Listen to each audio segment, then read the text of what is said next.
Hello, everyone.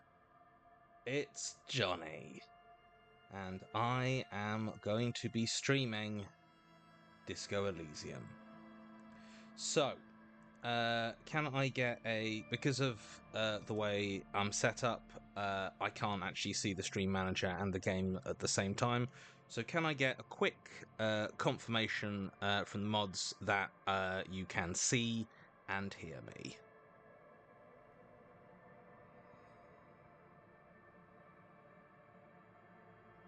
Can see and hear you. Fantastic. Just up top, I'm going to read out Kofi that came through in between because I wasn't streaming last week. Twitch decided to nope outright as I was donated, so just wanted to, this is from Casper, well, with multiple R's, so Casper. Twitch decided to nope outright as I was donated, so just wanted to say, while I've only been watching the streams for a short time, it's been a good time and I'm glad I got to experience it for even the short while I did. Thank you both, and please say hi to your cats for me. I absolutely will. And what that is a reference to is the fact that this is going to be the last game that I stream. Yeah, once I'm done with Disco Elysium, I'm going to be stopping the Friday streams as a regular thing. Not saying I'm never going to stream again, but that it will no longer be like a weekly or consistent thing. Now, Disco Elysium. This is unlike most of the games I've played on this stream. I have played Disco Elysium before a couple of times. So this is not a blind playthrough. This is not a playthrough where I'm... I discover new things every time.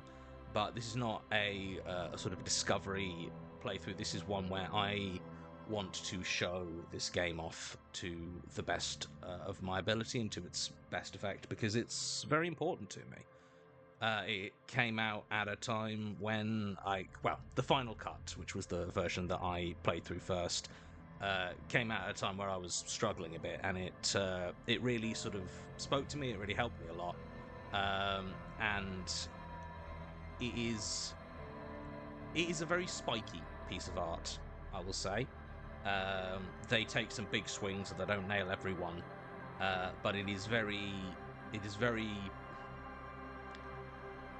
earnest, it is very beautiful, and it is very what it is. So please do check content warnings and this sort of thing, because there's all sorts of stuff in here, and a lot of it they handle very well. Some of it they don't handle amazingly, but yeah, it is a very confrontational piece of art. I'll say that. Which is something that really spoke to me when I first played it, because it's a piece of art that is not interested in sanding off its edges to be comfortable. Yeah. May the force be with you. I saw Johnny was playing Disco Elysium and immediately dropped everything. Yeah. So a little bit of how I'm going to be playing this. I am going to be playing it pretty straight. I will generally be letting the dice sort of lie. I will be allowing myself to save scum a couple of for a handful of moments that I really want, that I think are really lovely and want to share, but are contingent on dice rolls. I will be save scumming to get them if I have to. I will also be trying to put points into the appropriate things so I don't have to save scum for them. But if it comes down to it, I will. And also, one thing I'm going to be doing. So this is the final cut, which is fully voice acted for everything, except obviously the lines of our protagonist detective, who I won't be naming until we find out his name. And so I was like, hang on, I'm a fucking voice actor. So I am going to be reading out his lines when I select them, in as close an approximation as I can get to the voice we hear for him in the few points in the game we actually do hear his voice. I will not be reading out anything that is a simple,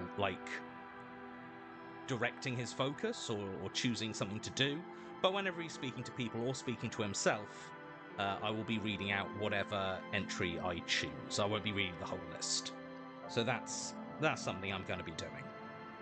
I'm going to probably be a bit quieter throughout the other bits of the stream than I usually am, because this is a game that I think bears sitting with a bit quietly. And I will be taking a break halfway through and at the end to read out any Ko-fis that come through. So if you like these streams, and I would say want them to continue, but that's no longer on the cards. But if you like these streams and want to show your support, please do drop a Ko-fi to kofi.com/Johnny and Sasha. And with that, let's get disco, baby. New game. So I'm going to create my own character. I like to be pretty balanced. I generally think it is worth I generally put 2 in physique because I mean the man's a mess, and 4 in psych because I mean like I like an Inland Empire. I like an Inland Empire play for obvious reasons. So that's what we're going to do. And I'm going to do Perception as my signature skill, because I think it works quite well for our detective as someone who, kind of takes in too much. And also, there is a very specific perception roll a little ways in that I very much want to nail. So I'm going to be putting a decent amount into Perception. So I'm going to set Perception as signature. But yeah, these skills. I love also, one thing I love about Disco Elysium is there are categorically skills that are traps, you know? Skills that are like Half-Light. There are 1 or 2 roles where it is very useful to have a high Half-Light skill, but for the most part, if you put lots into Half-Light, you are just constantly going to be on edge and told to attack people or run away all the time. And drama, again, having a high drama skill, it's going to cause you some problems, because drama keeps fucking lying to you all the time. So yeah. But yeah, this is our character. This is our guy. So, without further ado, let's play Disco Elysium.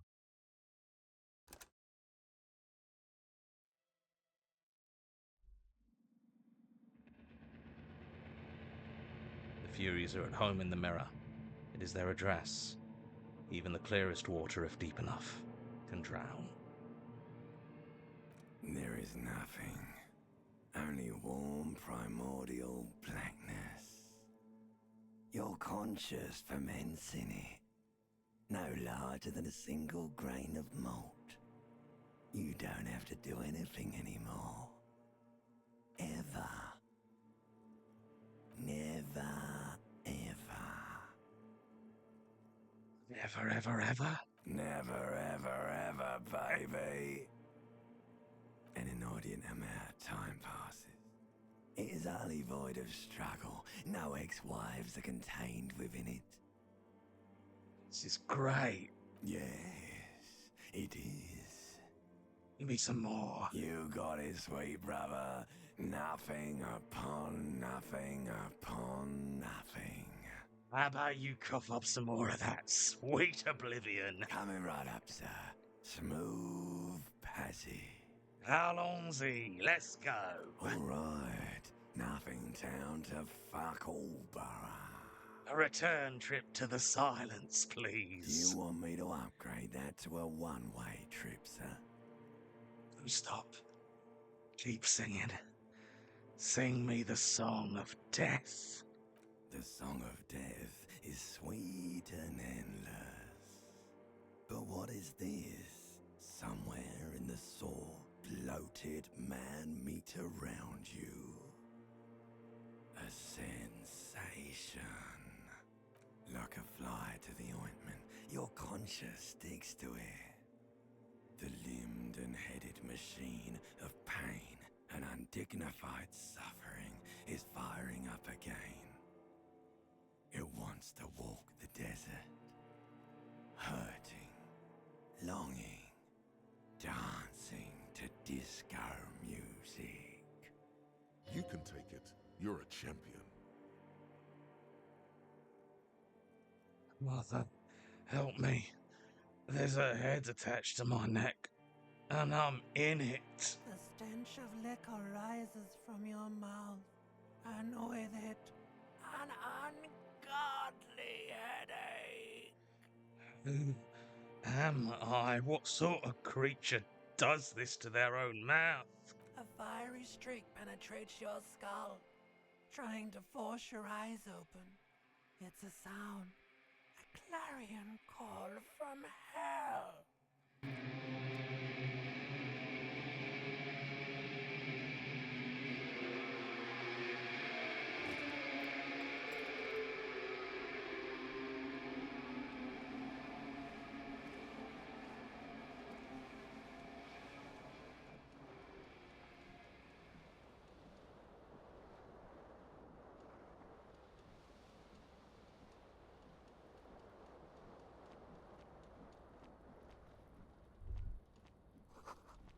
Words fail to describe how rank it smells in here. They should have sent a poet. You see bottles in the bathtub.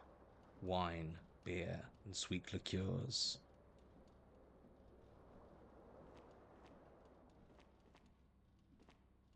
A mirror hangs above a bent and broken sink. In a fierce discharge of masculine energy, someone has ripped half the faucet off. Hot water sprays from the base and steam covers the mirror. You cannot see yourself, just the outline of a man. Suddenly, you realize you have no memory of the face that awaits you there, underneath the soft vapor. Really? Nothing. Really, all recollection of the person you are, the people in your life, and even the world you're in has drowned in a sea of blood alcohol. This was no mere night of drinking. It was a deluge of world-ending proportions.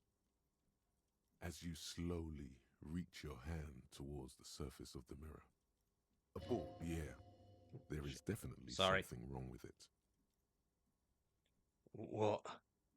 What's wrong? Where to even begin? There is the bloatedness, then the swollenness.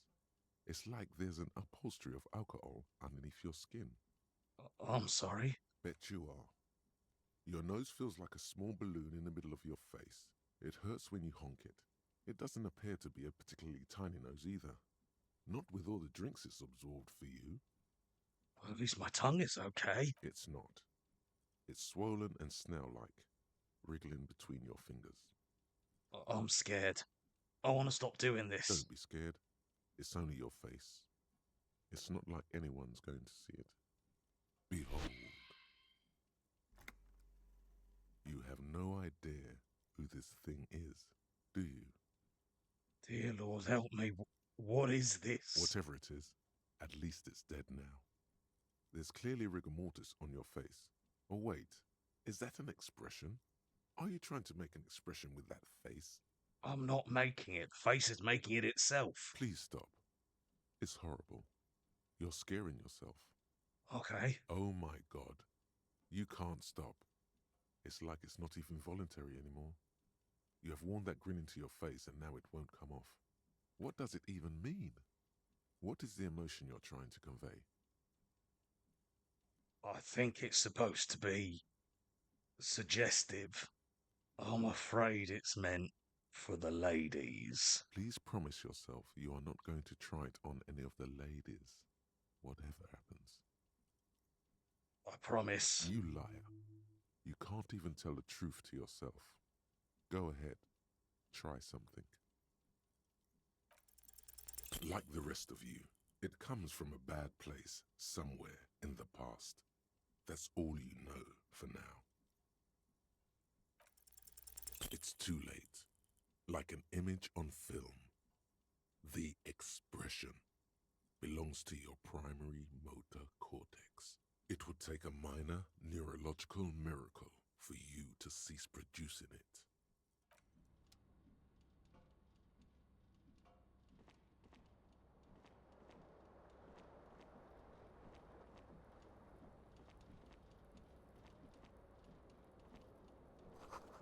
This magnum-sized bottle of Commodore Red is empty. This reel-to-reel tape player is still on, rolling empty. Looks like someone tore out the tape while the song was playing.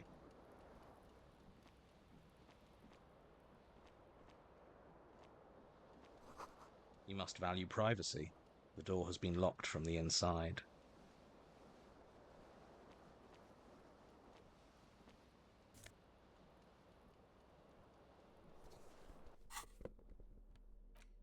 This green crocodile leather shoe has a high heel and chrome embellishments. It fits your left foot perfectly. Now all that remains is to find the other shoe.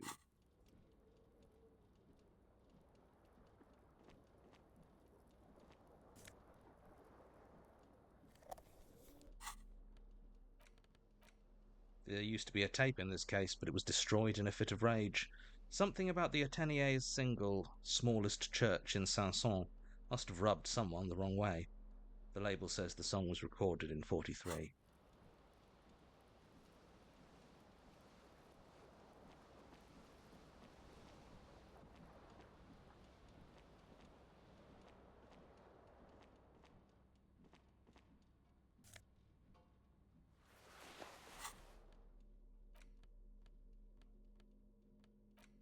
This white satin shirt used to be fancy. It used to really catch the light. Now it smells like someone took a piss in the armpits.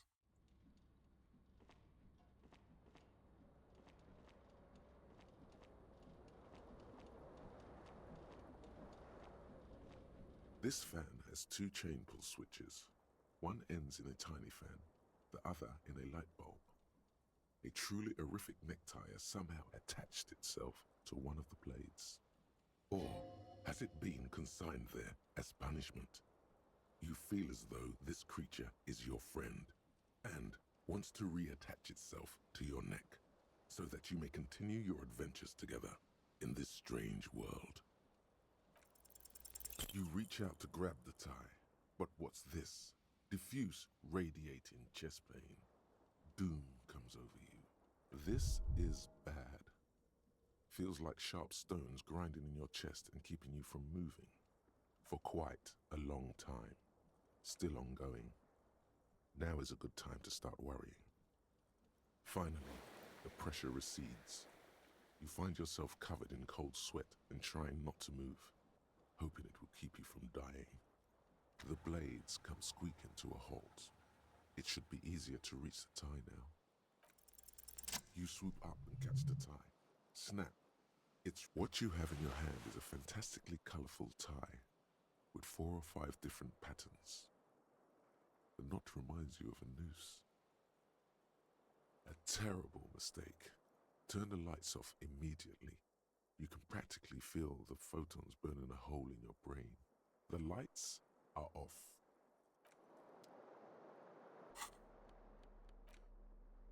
Necktie is adorned with a garish pattern. It's disturbingly vivid. Somehow you feel as if it would be wrong to ever take it off. It's your friend now. You'll betray it if you change it for some boring scarf.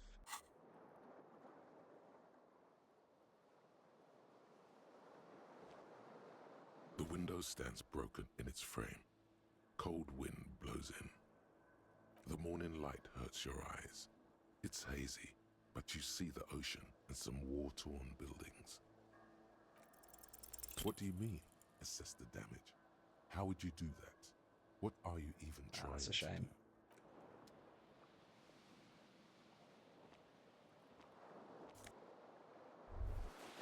do? You hear a jingle. Keys are clinking in the pocket of your flare-cut pants.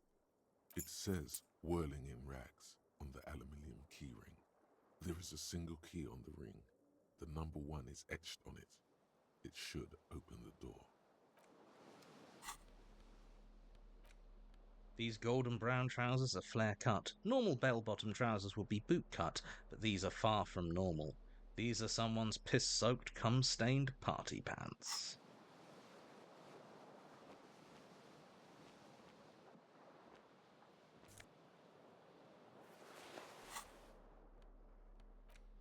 Looks like someone skinned this blazer off some long-extinct disco animal. It has an enigmatic white rectangle on the back and white sleeve and right sleeve.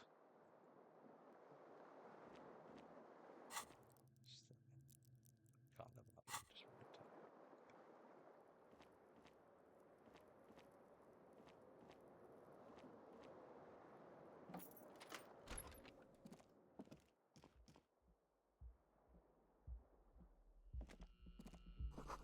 The calendar says it's March. The year is 51. Hello, officer. The young woman raises a cigarette to her lips. Her eyes are brown and her face is speckled with birthmarks. She can't be more than 28. Officer, am I military personnel? No. There's only one solution to this. You're a businessman. Wait, I know. I'm a businessman, chief executive officer, right? The young woman shakes her head slowly. Okay. Chief technical officer? No. You're a police officer, sir. You're shitting not. me. Unless you've been shitting us all this time. All this time? You've been here for 3 days. On official police business, no less. And what business is that? Couldn't say. In truth, so far, mostly drinking. Well, I don't remember being a cop or anything else. Could it be because of the drinking? She hasn't had time to put her makeup on. This is her morning cigarette. She looks tired, her beauty waning faster than it ought to at her age. Who in their right mind would let me be an officer of the law? Don't be so harsh on yourself. They let almost anyone be a police officer. A glib remark. Don't let it stand. Assert yourself. Let it go. Retreat is not a winning tactic.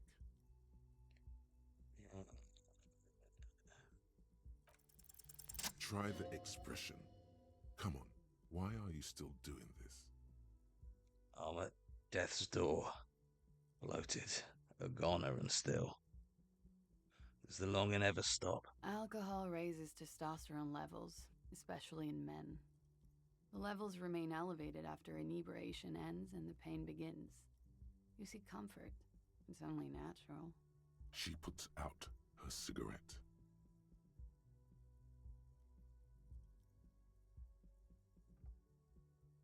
Something stirs in you as she's about to go.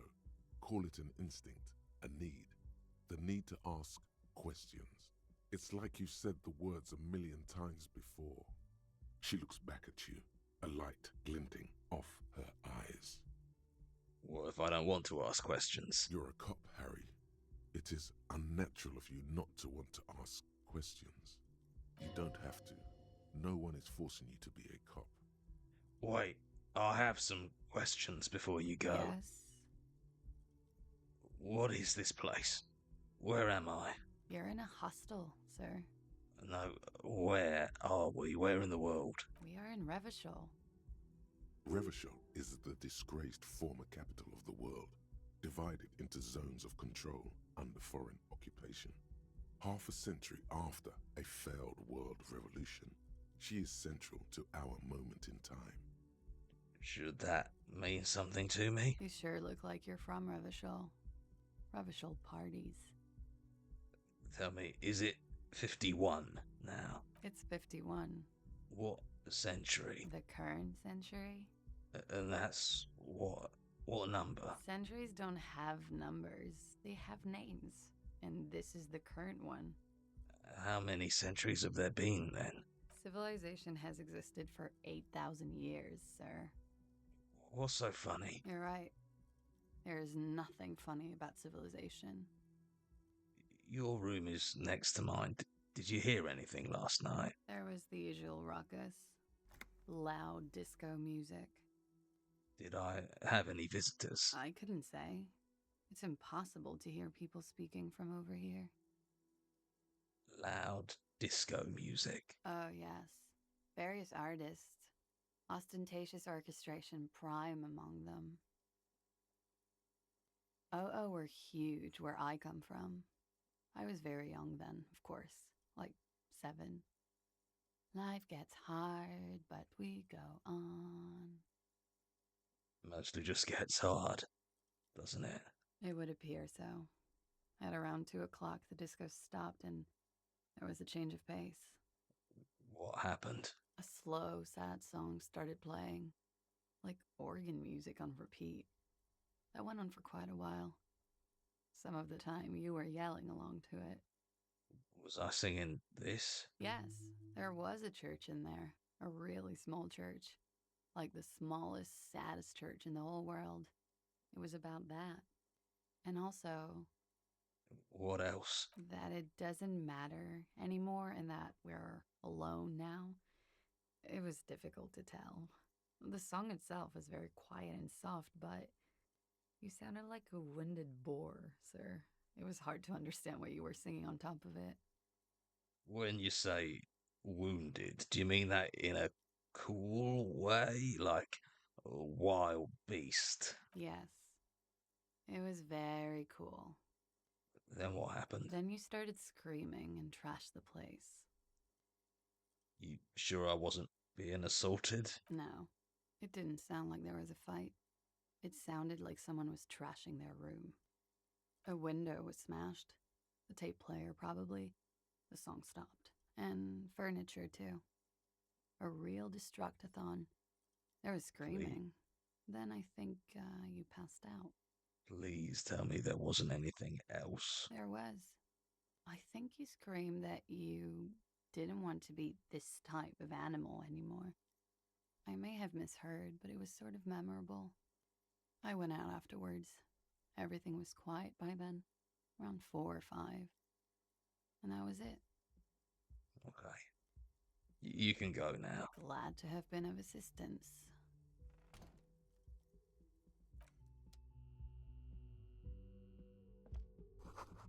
Looks like she left a nice long stub in the ashtray. It's still smoking.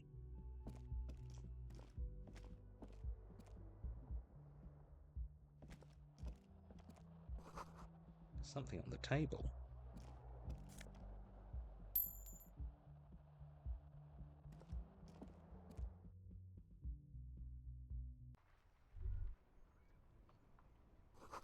The smell of the sea makes you dizzy.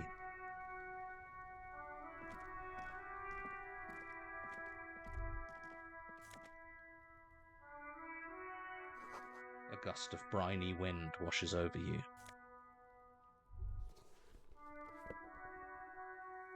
There they both are, two identical shoes, both copiously green and indiscriminately snakeskin, reunited on your feet, like two baby crocodiles. Wait, these do not look like normal cop shoes. It's pretty clear a normal cop is not what you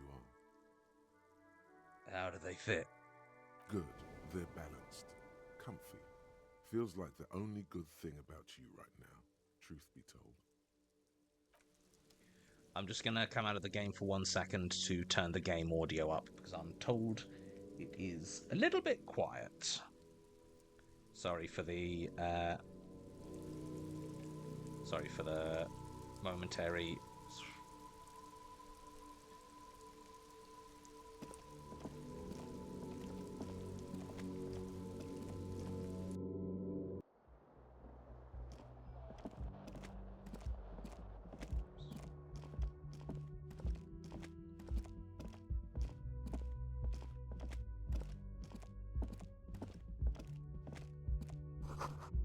This is the weekend edition of the satirical newspaper Trompe le Monde.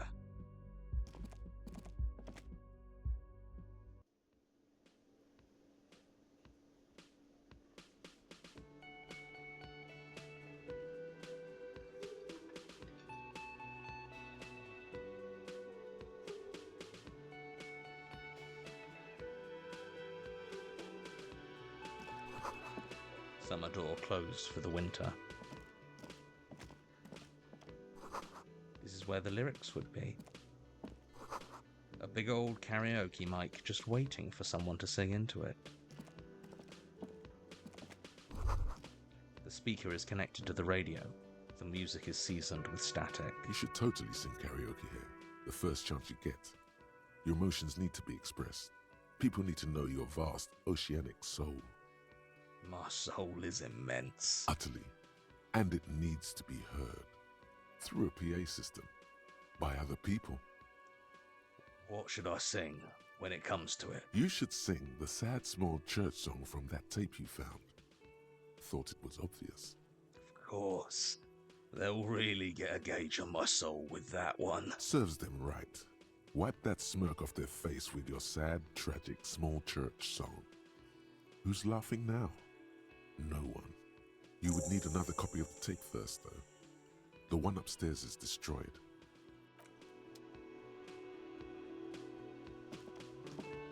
A man in his late 20s stands behind the counter, inspecting a stuffed seabird. As you approach, he gives you a sideways glance, then looks down again. That was disdain in his eyes. Even now he's purposely ignoring you. Something tells me you don't like me. Oh no, you're a hero. A real hero cop. Could the massive property damage upstairs have anything to do with this? You're being sarcastic. Am I? Or did you ride in, take the body down, solve the murder, and not trash my hostel room? I'm guessing I didn't do any of those things. You're right, you didn't, and it's only taken you 3 days not to. What have I been doing all this time? Have you seen me around? No, I haven't seen you around. I'm not always here. A competent work of taxidermy. The white and brown seabird lies among piles of coasters and drying mugs. One of its wings broken. The man is trying to mend it. Looks like the bird was ripped off the shield that was used to mount it, most likely on a wall. A small engraved steel tag says, "The Great Skua, Ste Koari's Skua." Something about it makes you feel bitter. What happened to the bird? Look, your buddy is over there. Why don't you go and talk to him, okay? What do you mean, my buddy? He pretends not to hear you, concentrating on the bird instead. Are you the bartender? No, I'm not the bartender. I'm the cafeteria manager. What's the difference? I have 3 cafeterias to manage. 3. Sylvie tends the bar here, not me. I'm only standing in. Where did this Sylvie go? She just, you know... There's something there, and it's not good. That's all you know for now.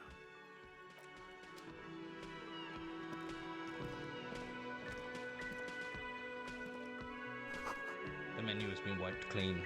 Only the word Monday is written on it. This is a water cooler. A large bubble rises to the surface. Ooh, nose effect.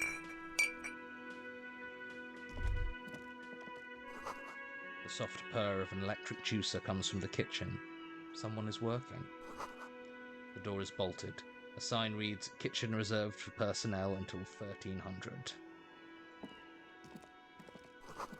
Inside you catch a glimpse of union paraphernalia, a strike poster, some red pennants.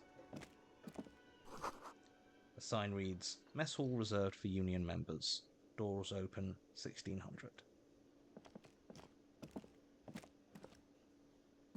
A bespectacled man in an orange bomber jacket is tapping his foot on the floor. Looks like he's waiting for someone. As you approach, he narrows his eyes and extends his hand in greeting. If an assault were launched on this building right now, if the windows came crashing down and the whole world descended upon you, this man would hurl himself in death's way to save you. You are sure of this, but why? On the sleeve of his bomber jacket, as well as on its back, are the same enigmatic white rectangles as on your blazer. Hold on, who is he to me? He is your half-brother. Shake his Hello. hand. I'm Kim Kitsuragi, Lieutenant, Precinct 57. You must be from the 41st. You realize he's waiting for your name. This is your chance to come up with a really good name for yourself. Get creative. Conceptualize. invent a name for yourself. Concentration makes you squint your eyes. Your name should be deep gold and orange, like a forest fire looming on the horizon, but mixed with the stench of liquor rising from your breath. You're 2 steps closer to it, but there are still many to go. It is not yet time. Okay then. It looks like we had a little scheduling error on Sunday. Saturday too, actually. Have you had time to talk to the manager here? You mean him? Yeah, I just talked to him. If you don't mind, we should talk to him again. Ask him for a rundown of the area. Now that I'm here as well. I understand the scene is out back, right? It also wouldn't hurt to assure him the police are finally here. In full force, I mean. Have you mapped out the initial interviews? Yes, the police. I'm aware. I'm a policeman. Right. And the interviews?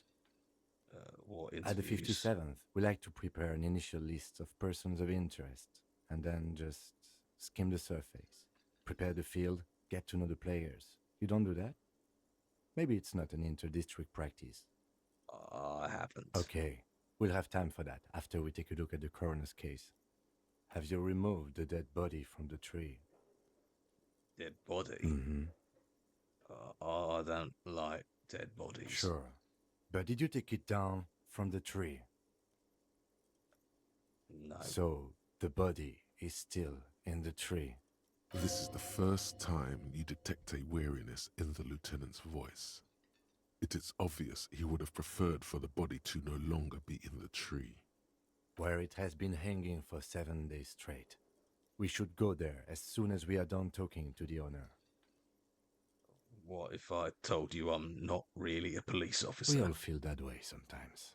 There is no such thing as a police officer, I'm afraid. What remains is that there is a dead body in the tree. Someone has to figure out who put it there. If we don't, no one else will. But first, we have to take it down. How can you be so sure I'm from the police? I was sent here to meet a detective from Precinct 41. You have the insignia of the citizens' militia on your sleeve and on your back. I suppose you could be impersonating him. You could have gotten the insignia from the black market or forged it. But for now, I'm going to set those possibilities aside. I'm not from the Inspectorate General. Inspectorate General? Internal Affairs. And I'm not them. I'm from Criminal Investigation. You said insignia, these white rectangles, you mean? Yes. But they're just white rectangles. They're not just white rectangles. They bear a halogen watermark with the letters RCM and a pattern resembling the street grid of Revachol West. I would ask you to step into the headlights of my motor carriage, but again, it's none of my concern. I just need you to do your job. Shouldn't I have a badge or something? You mean you don't have a badge? Losing your identification card is a serious matter. Yeah. My vehicle has a shortwave. You can use it to report your badge missing. I would advise you to locate it as quickly as possible. But getting the body down should still take precedence. But I can't remember anything. I can see you drank last night and the night before, and that you are still drunk now. But I have seen officers go through worse. Much worse. If you need something for your headache, there is a general store nearby. But as I said, the dead body should be our #1 concern. Let's go. After you, officer. Lieutenant Kitsuragi is now in your party.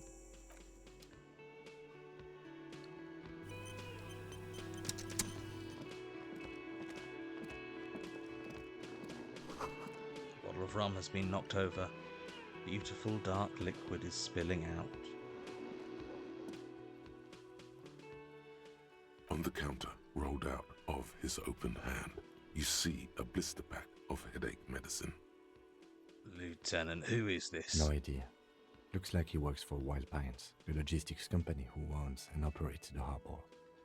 Why is he sleeping during the day? Possibly because there's a strike going on in the harbor. There's not much to do aside from drinking and sleeping. The man does not mind. You probably need them more than he does. You've just picked up some magnesium. This item is stored in the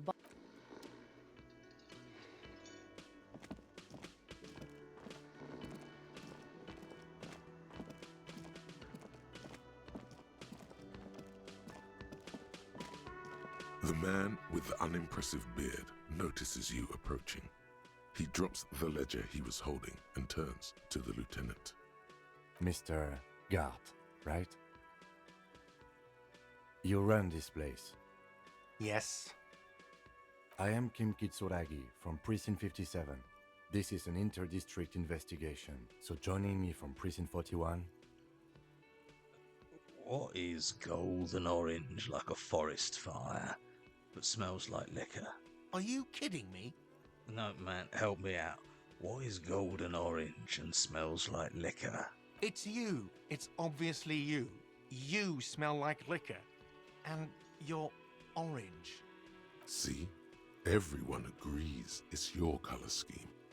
We're on the right track with this name thing. Is this what you get when you call the police now? We've been waiting for a week here. Sir, I understand your concern, but we are here to do a job. And for us to do it, I need you to stay calm. Yes, of course. For a moment, the cafeteria manager fidgets under the lieutenant's gaze. Then he gives in. I know it took us a while to arrive at the scene, but it also took you a while to call us. It was you who placed the call, correct? No, I only just got here. It was probably Sylvie who called you. She usually works the bar here. I'm only temporarily taking over her duties. Do you have her number? As a matter of fact, I do. You said you just got here. From where? Are you a local? What, of Martinez? No. I live in Jamrock. I only sometimes come here to keep an eye on the place. This is just one of the many, many cafeterias I manage. But you still know your way around, yes? In case we need directions. Yes, I know where some things are, but as I said, I don't live here. I just used to work here. And I'm not going to start working here again, if that's what you think. I didn't imply that. Detective, What? it's your turn. Oh, you mean questions? Yes, yes. He means, do you have questions for me, like a police officer would? Where exactly is the body? Behind this building, there's a courtyard. They hoisted him up on a tree there. And how do we get there, then? That's easy. See that door there? First you exit through that. Then, to your right, you should see a big hole in the fence. A really big one. You can get to the courtyard through there. No need for the keys. The hole is big enough for the Franco-Nigerian cavalry to fit through. Does he want you to feel guilty of making that hole? It's implied in his voice. Who killed him? I don't know who killed him. I'm not the police. That's your job. Did you kill him? What are you, crazy? Of course I didn't kill him. Why did Sylvie go away? She went away because none of your business. This is the second time you've avoided the subject. Oh my God, what is your obsession with this Sylvie person? Get over it. Maybe it's he who's obsessed with this Sylvie person. Certainly sounds like it. That's all. Let's go. Not so fast. You owe me 130 real. No one is saying the multi-pattern necktie you found tied to the ceiling fan can talk. No one. It must be merely imagination. But Let's bail! Time to push the eject button! Sounds like a responsibility! You don't like those! What's real? Oh, excuse me. You owe me 130 real. the IIR, or Inter-Isolary Real, is the global reserve currency. Whatever part of the world you're in right now, it's safe to assume he means you owe him some money. Oh, I understand. You mean I owe you money. Wow, you're a genius. Yes, that's right, money. You owe this establishment 130 real. Who does that clown think he is? Arrest him! Did I just hear my Thai speak to me twice? No one is saying that! No one is saying that Ty can talk! That would be ludicrous! It's just that you should arrest him! It would be wiser! He wants to take your money! Great advice. I'm considering it. The lieutenant looks at you tugging on your garish tie. He puts his hand on your shoulder. If you don't have the money, it's okay. None of us are in this for the wages. That's cop 4. I haven't offered to pay because I don't have any money either. What do I owe this place for? Let's see. 3 nights at a tariff of 20 real comes to 60 real. Then there's the window you annihilated. The hole in the window was the first thing I saw when I came to work. So don't try to tell me you didn't. That will be 40 real in damages. Another thing you've annihilated is half the bar. You've run a tab of 30 real. Actually more, but we'll round it down to 30 for your hard work maintaining the stability and order of Revachol. That's 60 plus 40 plus 30 equals 130 real. And yes, real is still money. But what exactly is money? What are you? Money is what Bullshit. grown-up people use to pay for things. Things like this hostel room or 8 bottles of potent blend and 9 packs of Royal Extra. We use it for everything, really. Interesting. Where do I get it from? Are you serious? From your work? I don't know. You can take bribes, I guess. I'm sorry. I don't think cops can take bribes. Some do take recompense, but only to survive. Is this money? Yes, it is. That's 10 plus 10 plus 20 equals 40. I'm now down to 90, right? No, you see, that's 40 cents. Cents are a form of currency 100 times smaller than the real. I'm not even going to take this. Come back when you have 130 real. 100 times smaller? Yes, Well, that's horrible. it is. Isn't it evil? The order of magnitude between what is asked of a person and what they have. Darkness rides. It does, doesn't it? There's a shuffle of nylon as Lieutenant Kitsuragi looks for something in the pockets of his orange bomber. What happens now? I'm sorry, but he has to pay. I can't let him stay here any longer if he doesn't.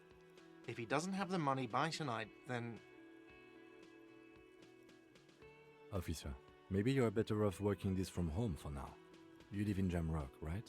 It's not that far away. I don't remember where my home is. Officer, you really need to take this up with your station. I have a shortwave radio in my car. Call them, ask for assistance. We have to get this investigation started now. Good luck. By the way, where is home? The address is coming up blank, and this place sure isn't it. I really don't remember. But you've been at this hostel cafeteria for only 3 nights. Where were you before? You had to be somewhere. Up on Marvel Hill. Why did you say that? Lieutenant Kitsuragi, do you know a place called Marvel Hill? No. But isn't that an expression, not a place? An expression? A saying. Up on Marvel Hill, a great high place. One that is impossible to climb back to. That doesn't sound like somewhere you can stay if you run out of money. Could I trace the way back somehow to the exact street, the exact number on a building? You can try. Run some addresses in your head when you get the time. Maybe a street or an apartment will appear.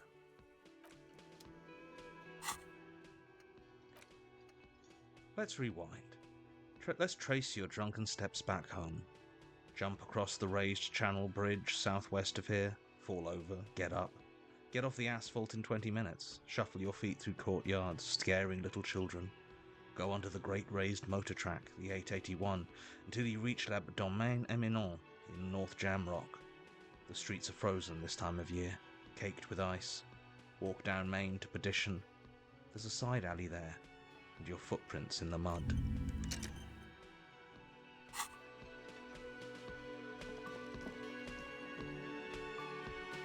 Yes?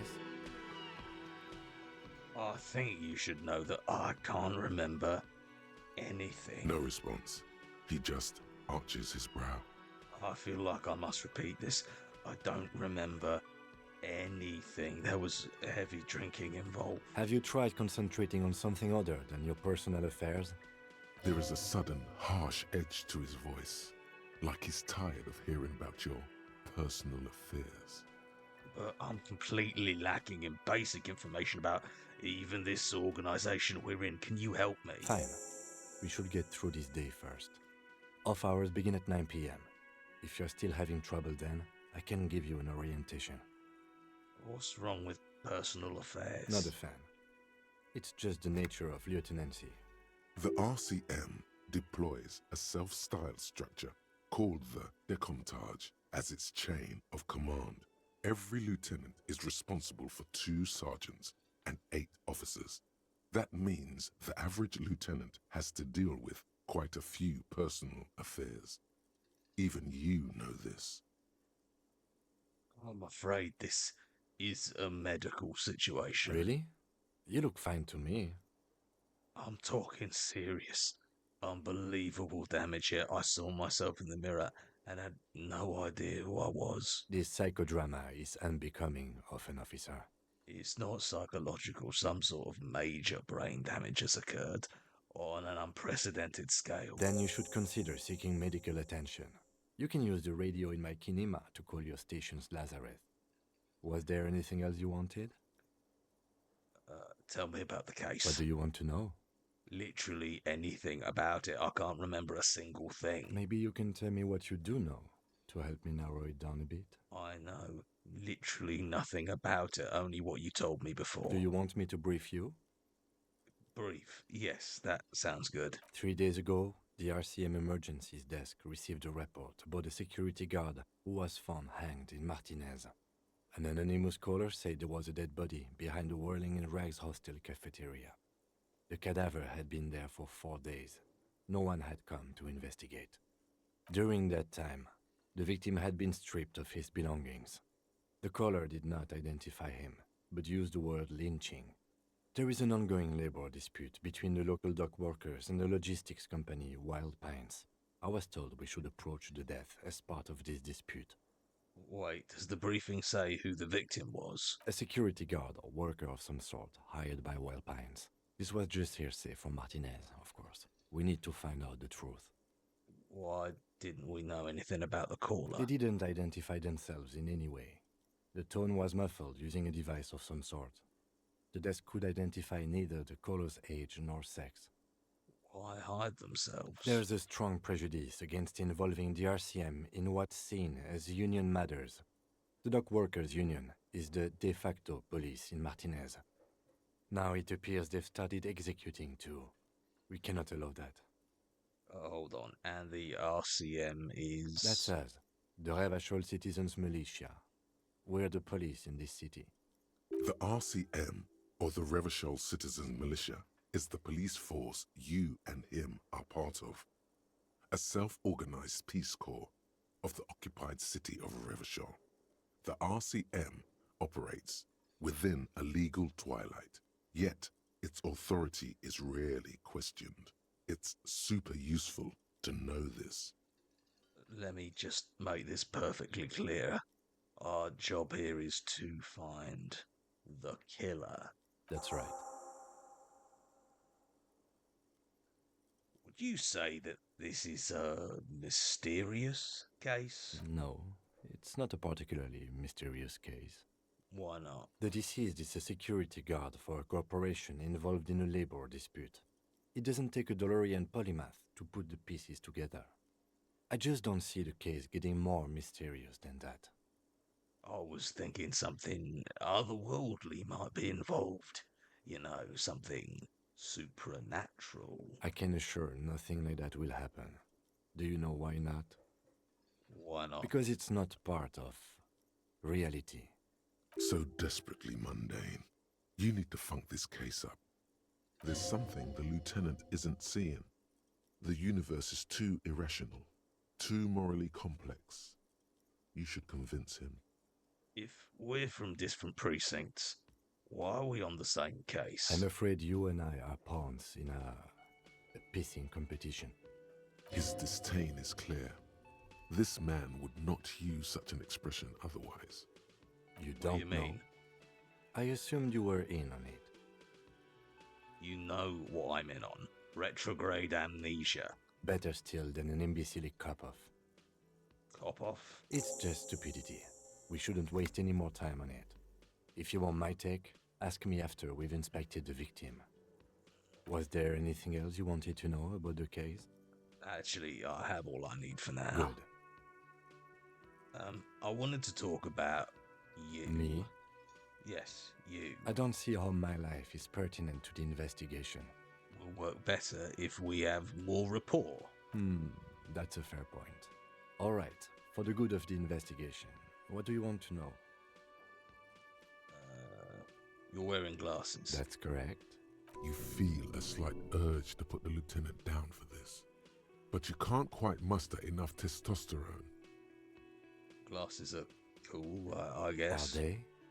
They are mostly just cumbersome. You don't look like other people around That's here. because I'm half Seolite, or quarter. My father's father was from Seoul. So was my grandmother, but from my mother's side. It's not an interesting topic. What is Seoul? It's a part of the world, officer. A geopolitical entity and a geographic division. I told you it wouldn't be interesting.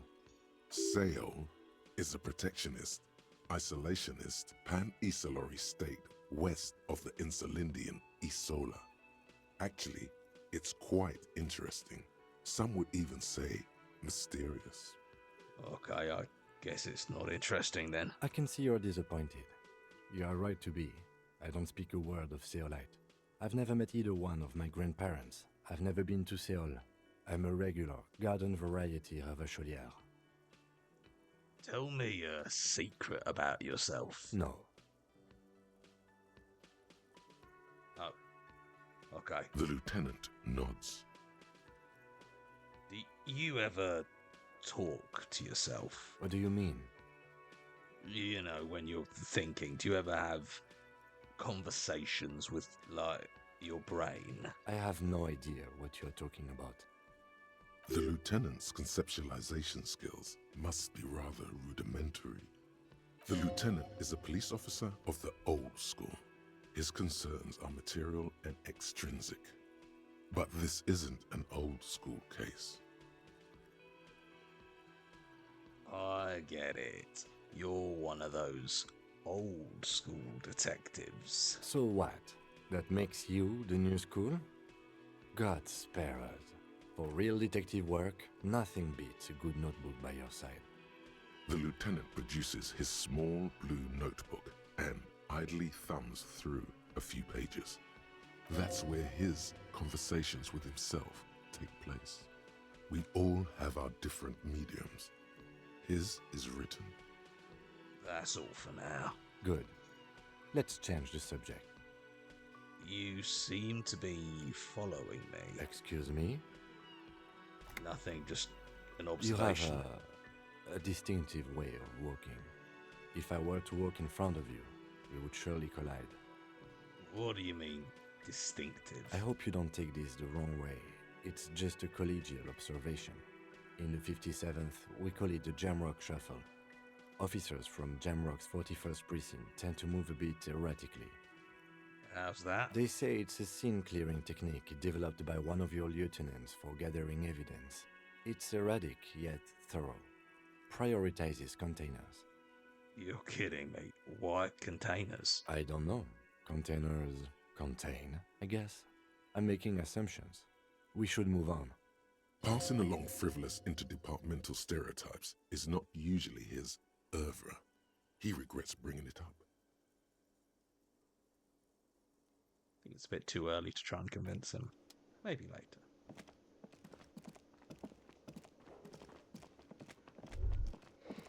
That sugary black rum stain on the counter makes you teary-eyed with joy. It's almost touching how syrupy and sticky it is. How long have you been up already? An hour? Sweet Lord, a whole hour. And you haven't thought about rum and lemonade in all that time? You've truly extinguished all trace of yourself. Actually, should I be thinking about this? Looks like drinking hasn't turned out too well for me. Maybe you haven't turned out well for your drinking. Have you thought about that? Get a goddamn rum and lemonade into yourself, boy. Or better yet, lick that stain off the counter. What happened, man? You used to be cool. Go get your boring normal person drink then. Get your drink on and your act together.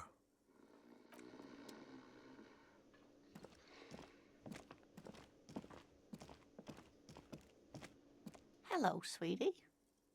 Wait, who's Sweetie? Who's Sweetie? Why, you are, officer. I'm no Sweetie, look at me. You're a handsome man, officer, with your mustache and your chiseled jaw and that silly dimple on your chin. That stupid dimple has only brought me suffering. Love can be cruel, sweetie. Love can be cruel. You must forgive me. I'm getting so scatterbrained. I completely forgot to introduce myself. I'm Lena. My husband Morel and I are staying with our friend Gary just down the street, but I come here for tea when they're away. This Lena is wacky enough for the motley crew. Hire her on the spot. How do you like to roll with me? Whatever do you mean? I want you to be my wheelchaired partner fighting crime, ridding backyards of corpses and catching sequence killers. Sequence killers? Oh my. But I think you already have a partner, sweetie. A partner who needs you to help him get a corpse down from a tree. I know, but there are also side mysteries, sequence killers, and forays into the paranatural. I can assure you with absolute certainty, there are no sequence killings taking place in Martinez. Now, gentlemen, no need to squabble. I wouldn't be of much use to you anyway, sweetie.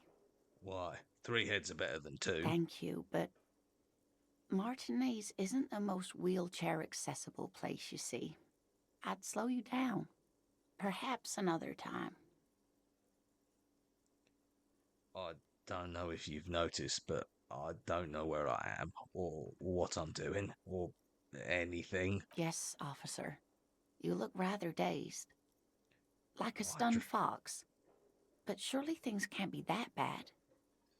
I drank so hard I forgot literally everything. Oh my. You know where we are, right? The Whirling in Rags cafeteria, it was on my keys. That's right. And where is the Whirling in Rags cafeteria itself located? In hell. We're all in hell. We're in the city of Revachol, dear. Honestly, I don't know diddly squat about Revachol. What kind of place is this? How would I even begin to tell you? Revachol is the most beautiful city in the world. We're fortunate to be here, you and I. I haven't seen very many other cities personally, but everyone says so. Revachol is a rare jewel. This city used to rule the world, though it has seen better days. Speaking of history, you know what year it is, yes? It's a bad year in my late 40s or 50s. I don't even know how old I am. There. The year is 51, and spring has only just started.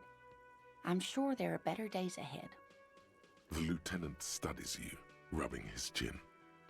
I'm beginning to suspect that you might indeed be completely adrift in this reality, thinks the lieutenant. How can it be that bad? Never mind. We're in this now. I can tell that this is taxing for you, so I'll just ask one more question. What regime are we living under? What mode of government?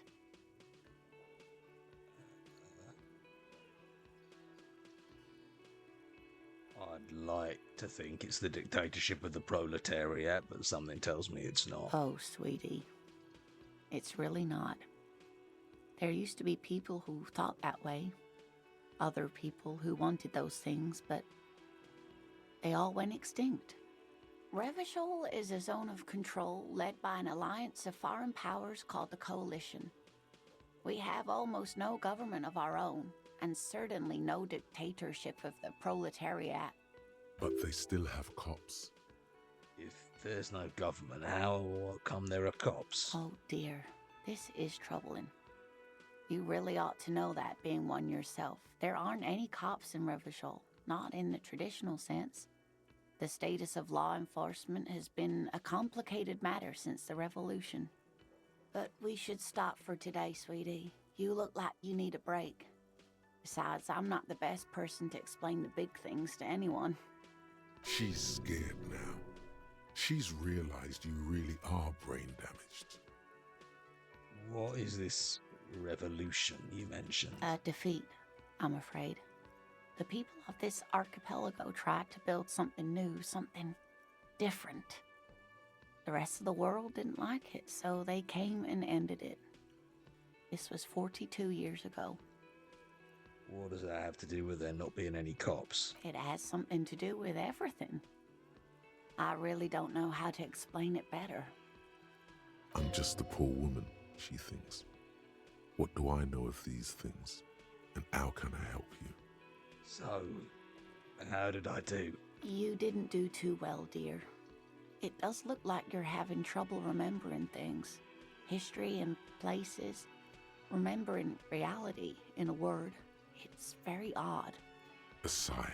The lieutenant buries his nose in his notebook. But maybe a fresh set of eyes is what the world needs. And while I'm no doctor, such bouts of amnesia are often temporary, so I wouldn't worry too much.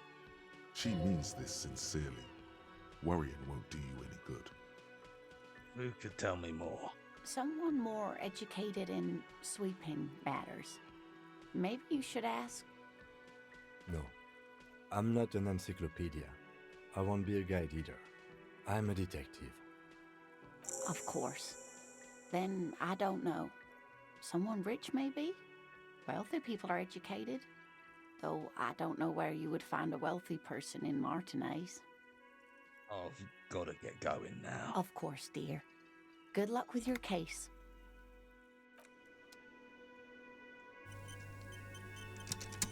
Right, gonna take a small break to read out some Ko-fis. Ko-fi from Crispy. Very sad the first time I've managed to catch a stream will be one of your last for now. But I greatly appreciate both of your work and can't wait to see what else you guys are working on. Oh, thank you.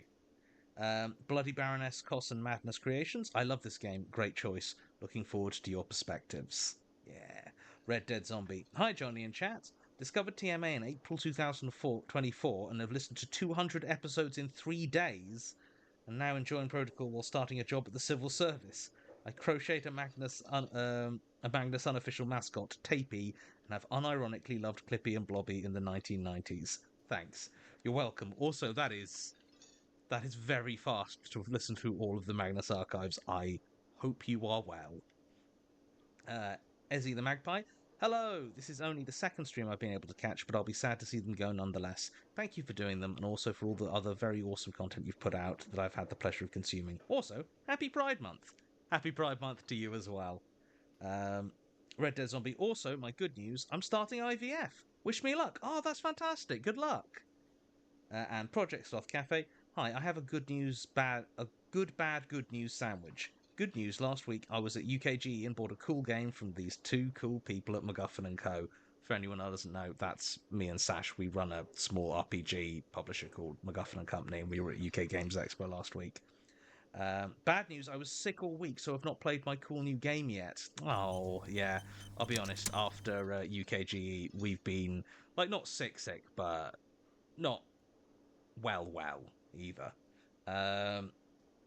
Good news, it's Pride tomorrow, so that will be fun. Thanks. Have a great Pride. That's cool. Right. Back to the game. This royal pinball machine is unplugged.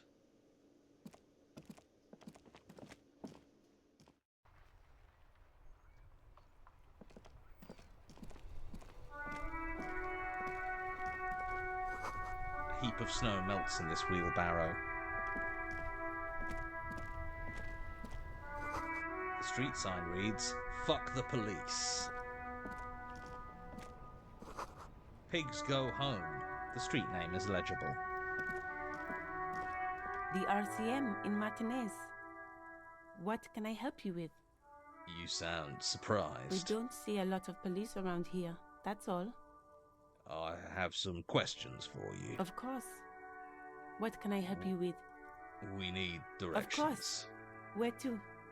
I'm looking for a dead body. Oh, that's right there, in the yard.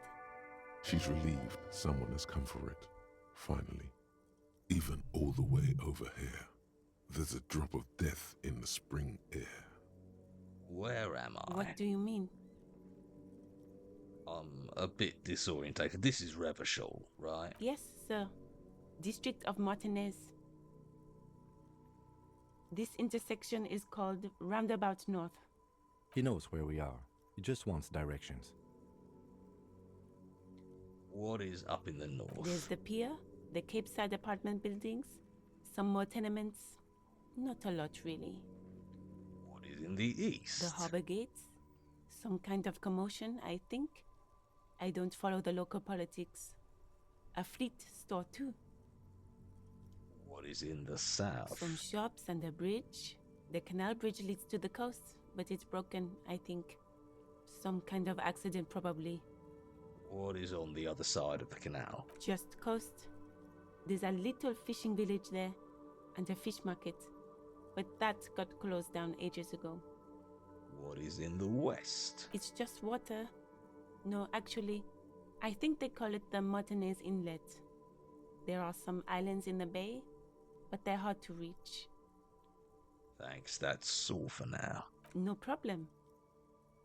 What is this fuck the police business? Excuse me? She's uncomfortable. Maybe you should drop this line of questioning. This street sign says fuck the police. Oh, well, I didn't write it there. I'm just sitting here. What about the other sign, pigs go home? Who are these pigs? I don't know anything about that either. As I said, I didn't write it. Pig is a widely used term for members of the police. It's not loving. No need to worry. We are not saying you did. Okay. Well, I didn't. Who are you, exactly? Me? I am just a gardener. Cool. And what are you doing here? I'm working. Working on what? I have a greenhouse in the yard there. I've been trying to get some work done. There's discomfort. She stops mid-sentence. But... Well, as you already know, there's a corpse there, hanging from a tree. It smells pretty bad, so I have to take breaks. Don't worry, miss. We are here to clean it up. You can get to work soon. Thank I have you. to run. My head is about to explode from all the salts I've had to inhale. I have to run. Of course. I won't hold you back. Her gloves. You get the feeling that you need them. You have a dead body to deal with after all. One more thing. Can I borrow your gloves? Sure, keep them. I have another pair. Thank you. Thick latex gardening gloves in classic canary yellow. Maybe you should retire. Take up gardening as a hobby. It's worth a thought.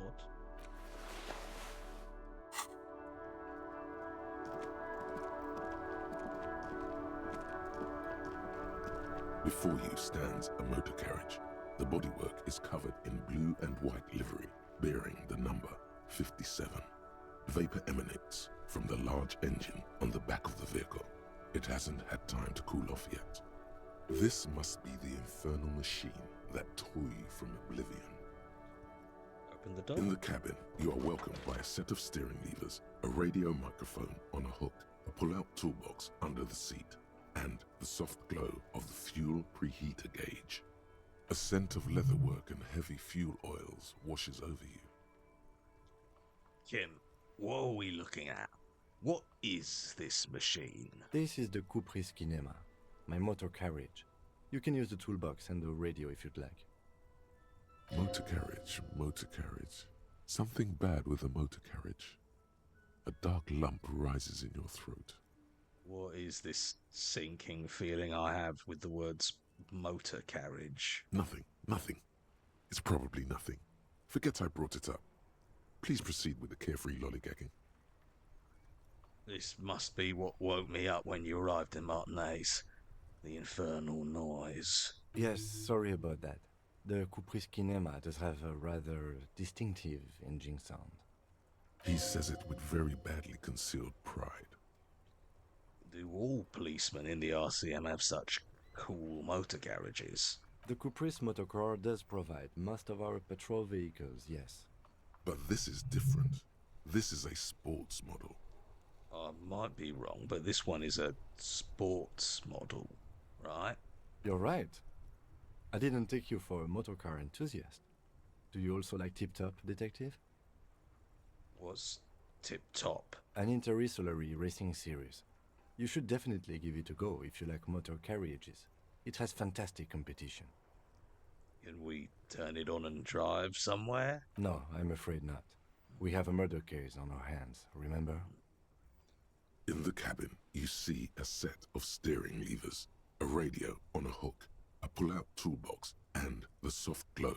The white suede feels luxurious under the touch, and the metal clutch handle so very familiar in your palm.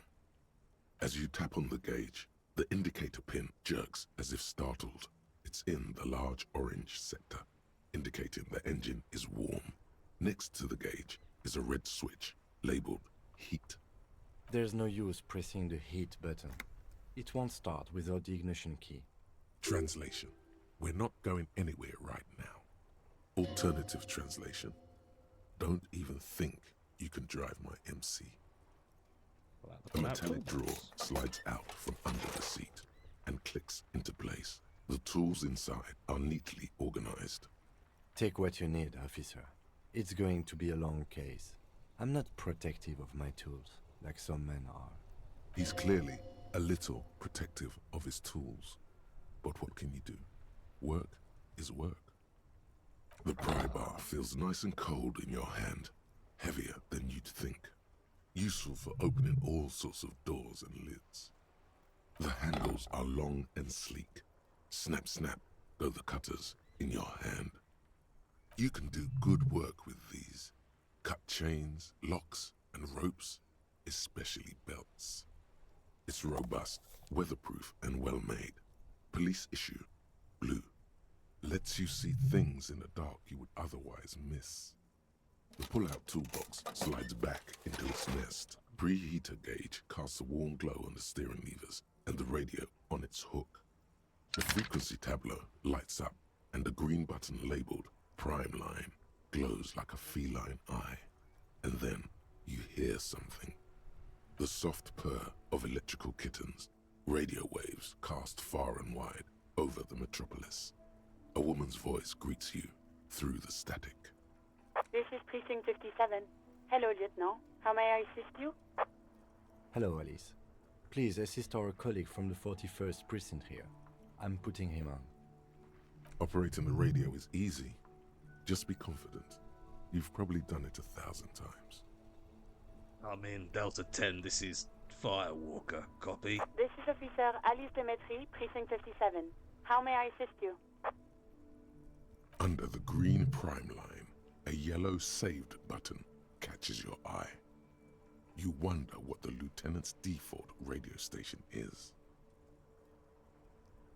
Let's press it. As always, it's DJ Mesh and Felicio, and you're listening to Street Freaks FM, bringing you the hottest, the nastiest, the most vulgar.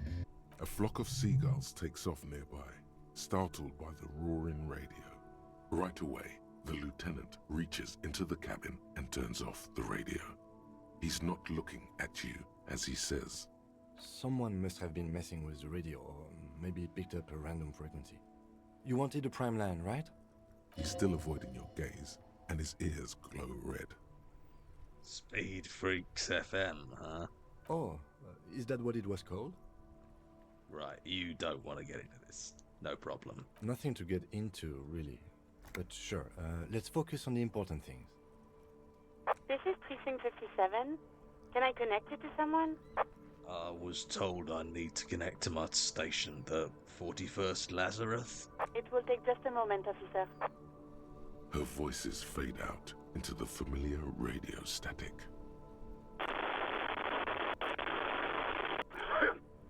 Gottlieb, what do you want? He's carelessly chewing on a piece of hard candy. I was told to call the Lazarus. People are worried about me. Oh, it's you. Yes, it's Firewalker here. Firewalker? Oh, yes, you are. Just don't breathe in the general direction of your fire feet. Actually, wait. Do exactly that. Put yourself out of your misery. Take a deep, diaphragmatic breath in and... I feel like you're making fun of me. I'm the most serious person at the station, detective. Now, do you have any current, pressing medical problems? I think I've had a heart attack. And you survived it. Congratulations. Are you mobile? Yes. Even better. Anything else? I wouldn't worry about that. Officers your age have coronary trouble all the time. Also, death is a natural part of life. Accept it. The body is an object, and objects break down. Do what good you can with yours, before the rest goes too.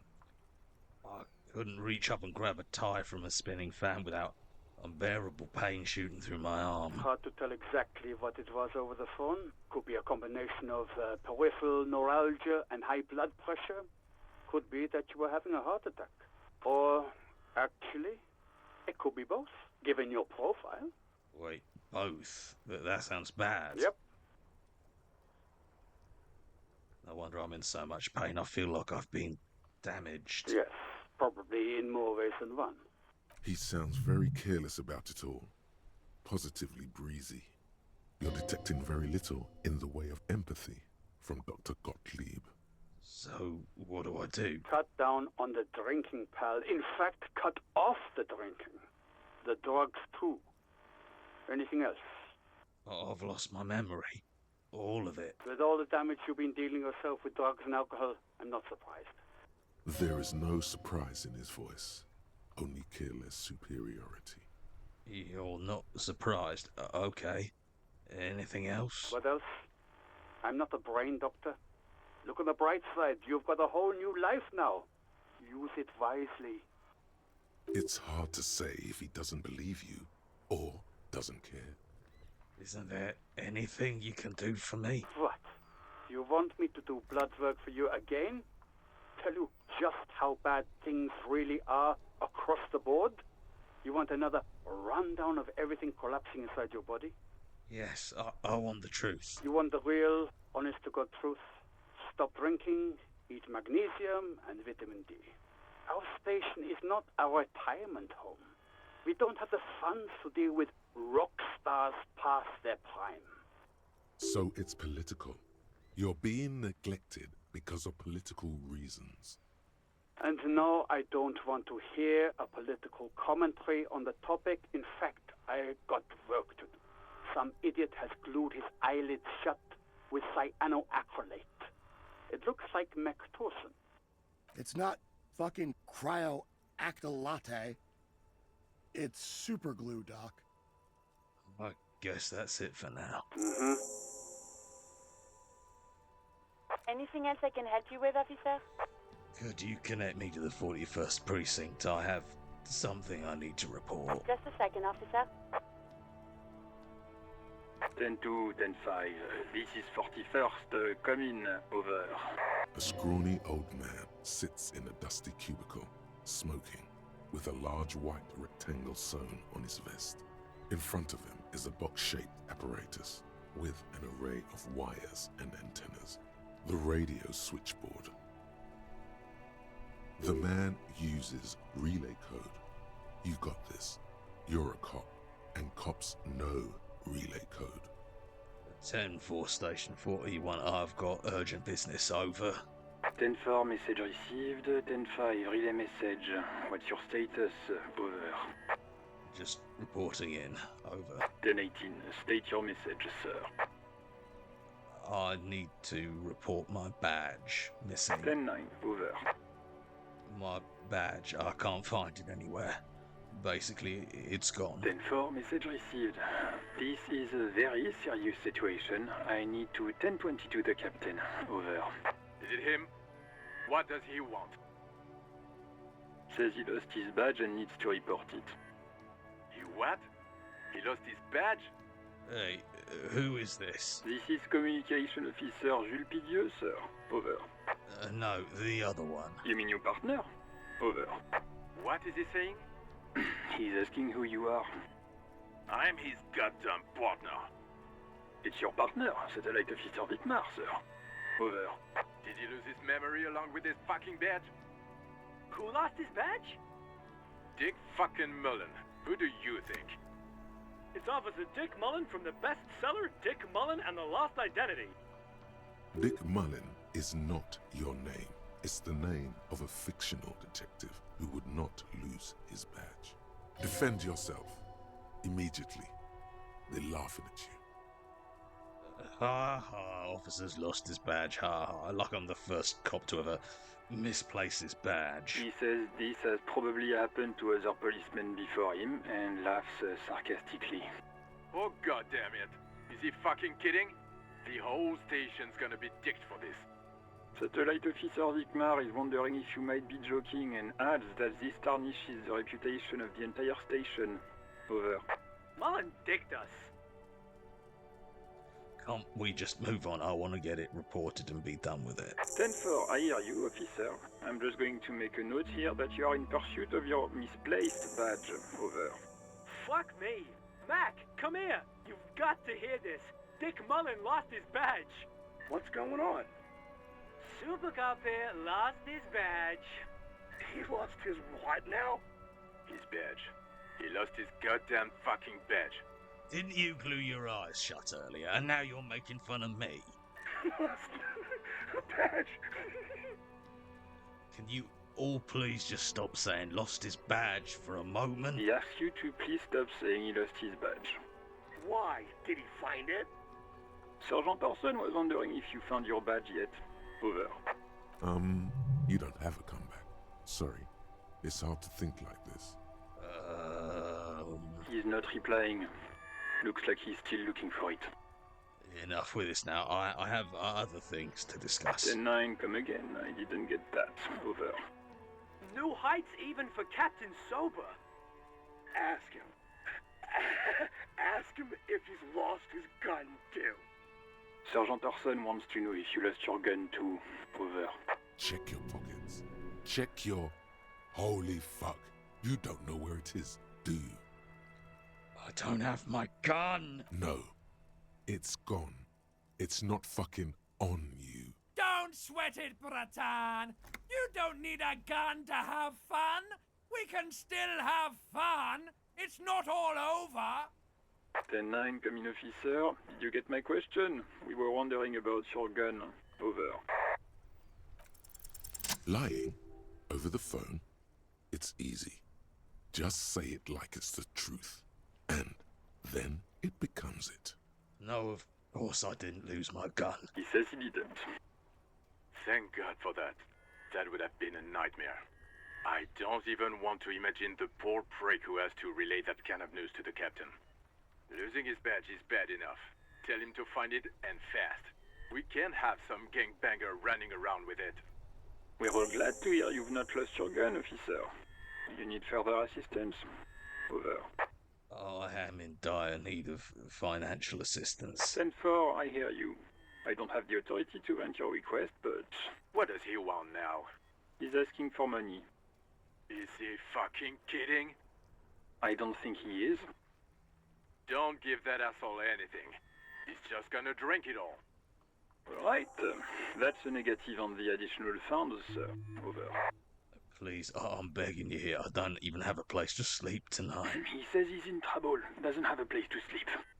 Well, I guess he'd better crack the case before sundown then. Vicmar said... Enough, officer.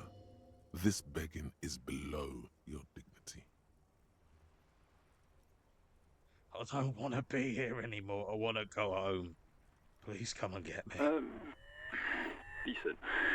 It's okay. You can do it, sir. Over. What is he saying? Did you want anything else, sir? Many of your colleagues are also here. Over. You really need to get your shit together. This is nearing a complete meltdown. No, I'm alright. I'm alright. I had other things. Let us address them now, sir. Over. This might sound odd, but there are personal details I'd like to discuss. Okay, 10-4, sir. I hear you. Relay your question. Over. Wait. Before you say anything stupid, think it through. What's there to think about? You're going to be looking at a straitjacket if you tell everyone you lost your memory. Be smart about this. Ask if he's there alone. 10-4, sir. I'm not hearing your question.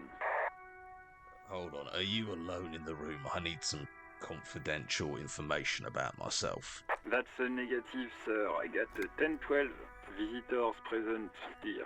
Over. I wanted to know if you got my badge's description in your report. Could you read it to me? Name, rank, date of birth. What? What is it? He's still on the line? He wants to verify the information on his badge. But of course, it says Dick Mullen, High General of the Revacholian Cavalry Force. Tell him to stop wasting time. What do you need, sir? Over. I'm looking for my address. I don't know where I live. 10-4. Your address? Hold up, Jules. He doesn't fucking know where he lives? Did I hear that right? Seems like it, sir. No, fuck him. Don't tell him anything. You understand? He's been hellbound for the gutter. Let him have it. Sorry, sir. Anything more I can do for you? Over. Please refer to me with my full name in future. The 9 repeat message? I didn't get that, sir. Over. Say my name. Sir, I will not have you talk to me in this manner. Over. Please just say my name, Jules. What? What is it? What can he possibly still want from us? He seems intoxicated and keeps asking me to call him by his name. Mullen's drunk and emotionally aggressive. That's new. Wrap it up. Don't indulge in his drunken antics. Yeah, let's wrap this up. Understood, sir. Over. 10-10. Over. Roger that. 10-10. Over and out. 18 kilometers to the south, in the 41st Precinct's relay booth, a small crowd has gathered around Communication Officer Jules Oldboy Pidier, around a dozen cops. The small room is filled with cigarette smoke, abuzz with laughter, when Officer Judith Minnow enters. Her left arm is in bandages, and her hair trimmed short. What is going on here? Did something happen? What happened is my partner made contact, and it's not good. He's lost his badge. He seemed confused, delirious even.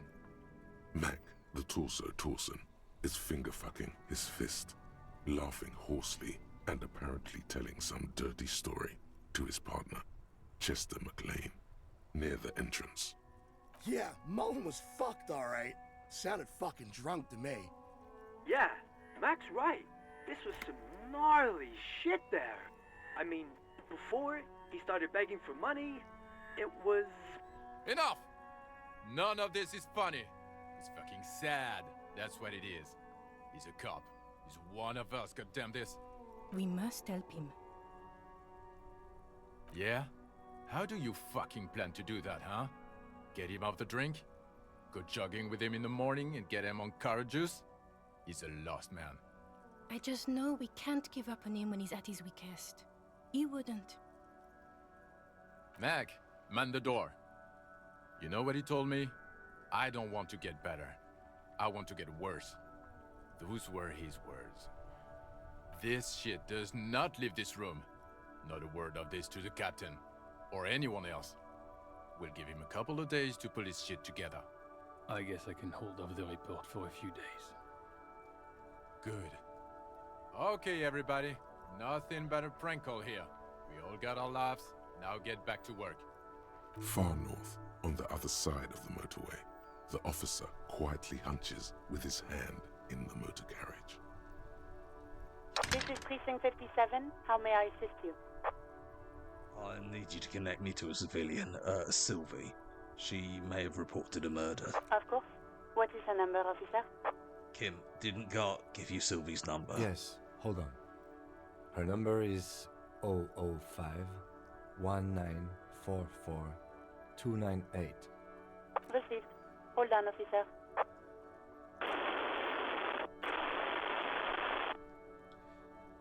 Give it a minute. She might be busy at the moment. Takes a bit to get to the phone. Just wait. Relax. Officer, I have Sylvie Malaika on the line for you. Yes, hello?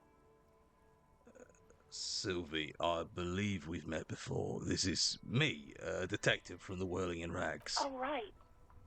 Hello, officer. What can I do for you? You can hear resentment in her tone.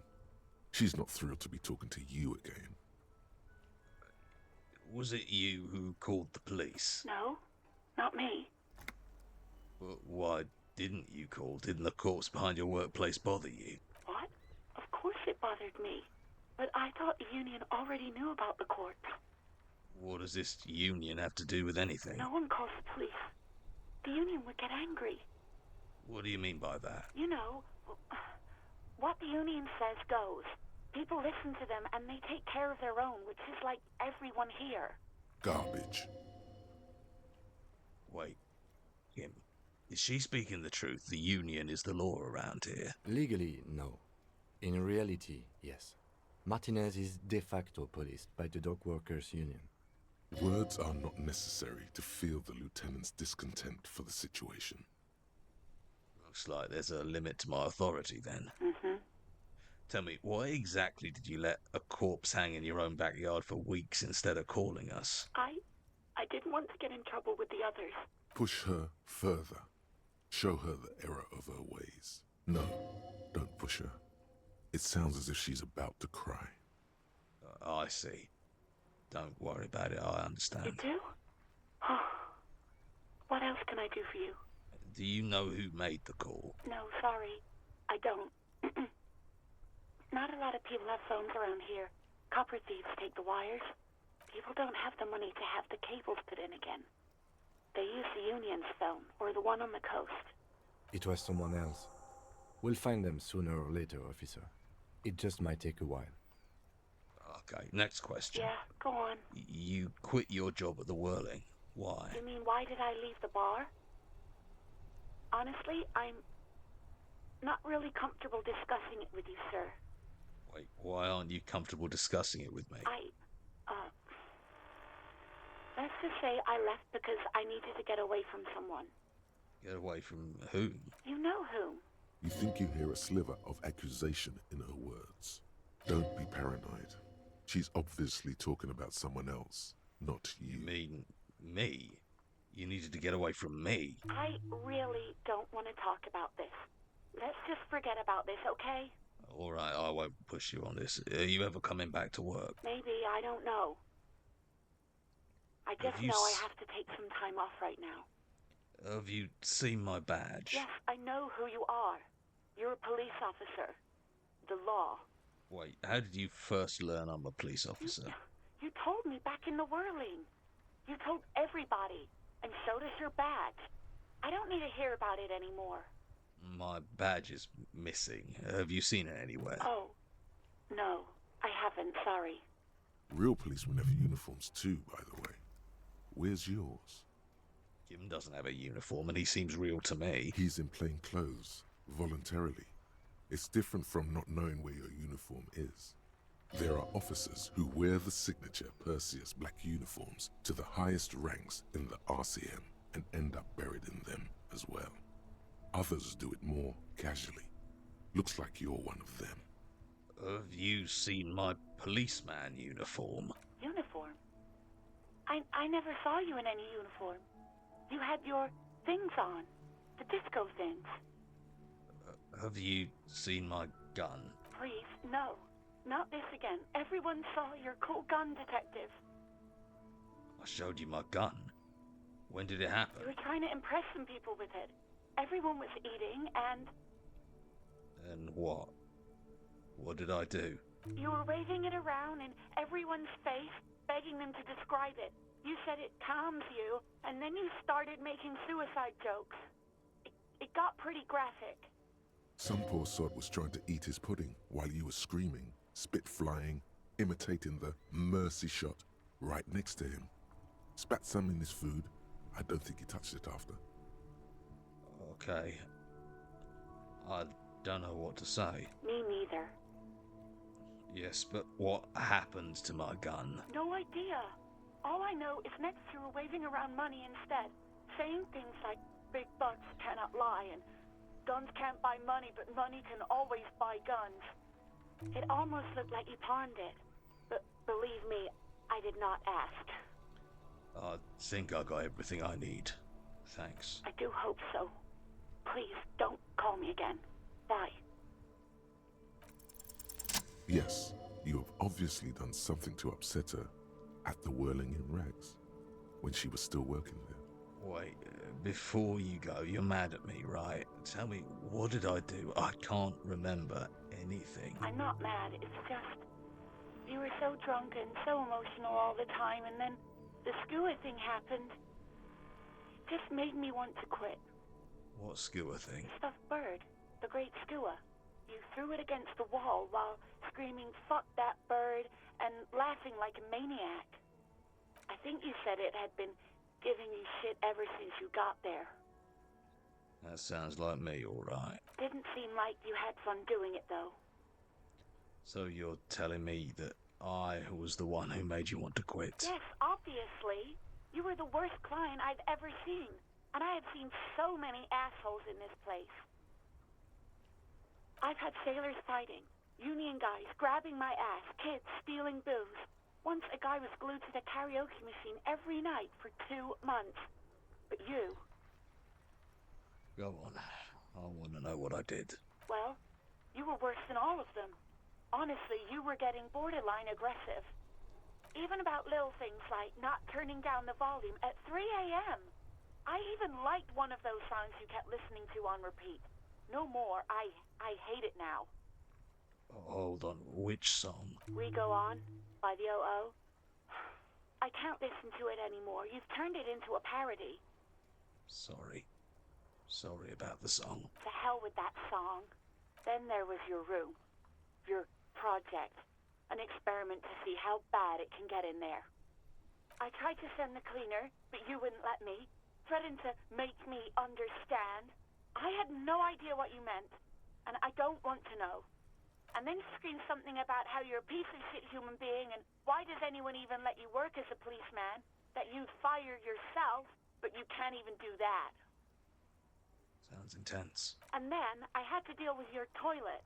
The one you clogged with police documents, causing water damage downstairs in the kitchen.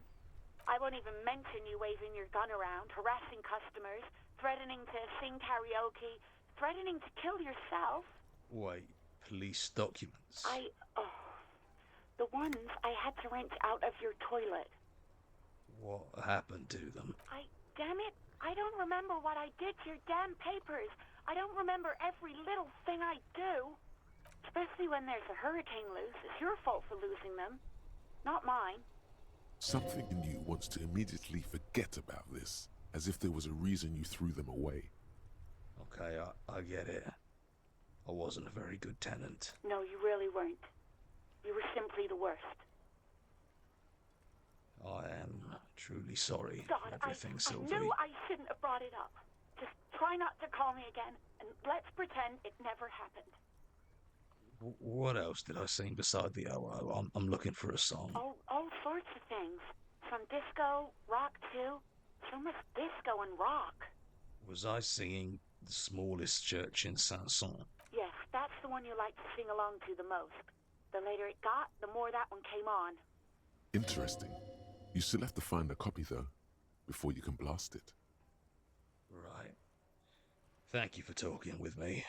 Take care. You hear a sigh of relief on the other end of the radio. Wordless, the call breaks. Then, the already familiar voice. Anything else I can help you with, officer? I'm done with the radio for now. 57's over and out.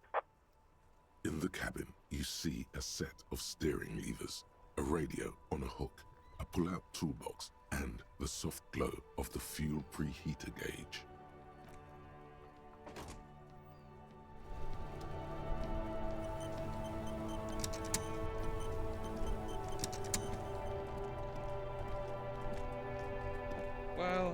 sad.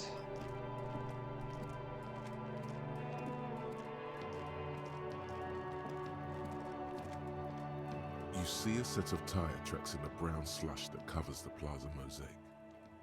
Why am I looking at this? Cop habit. You look at everything. This isn't case related, you think. What kind of vehicle drove through here? Hard to say. Your vision is blurred and you're having difficulty concentrating thanks to your relentless hangover. No, these tracks are not interesting at all. Let the street sweeper just sweep them away.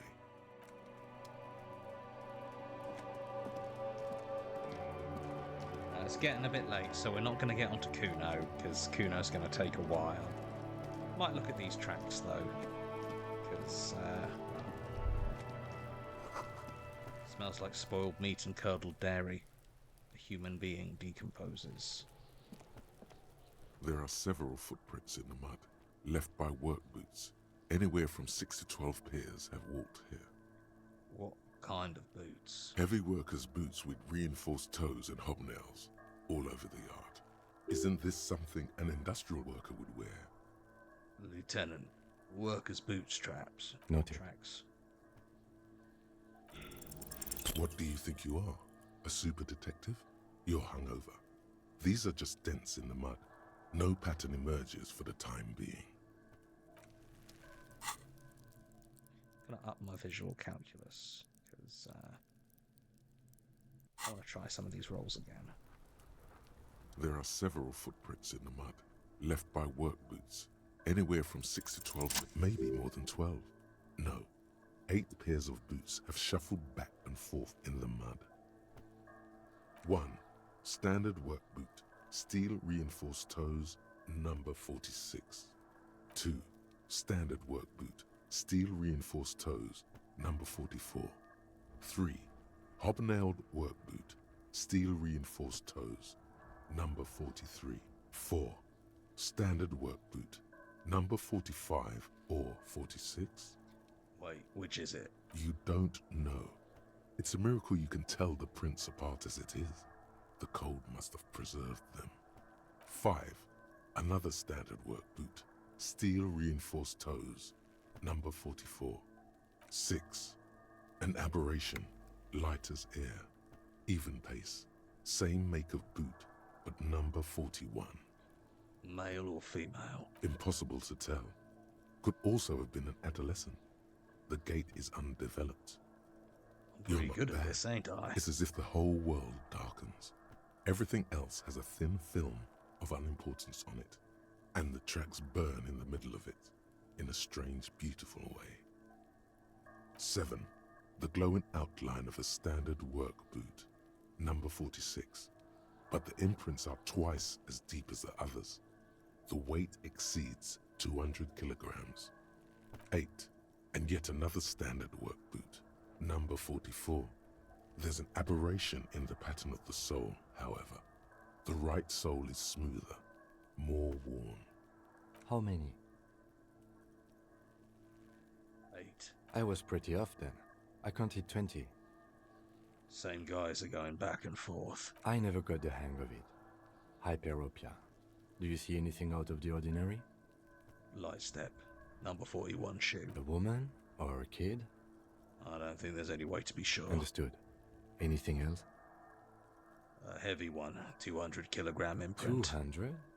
Could it be the combined weight of 2 people, one carrying the other who's tied up? Let's say a heavily built worker carrying a similarly built, soon-to-be-dead man. He might be right.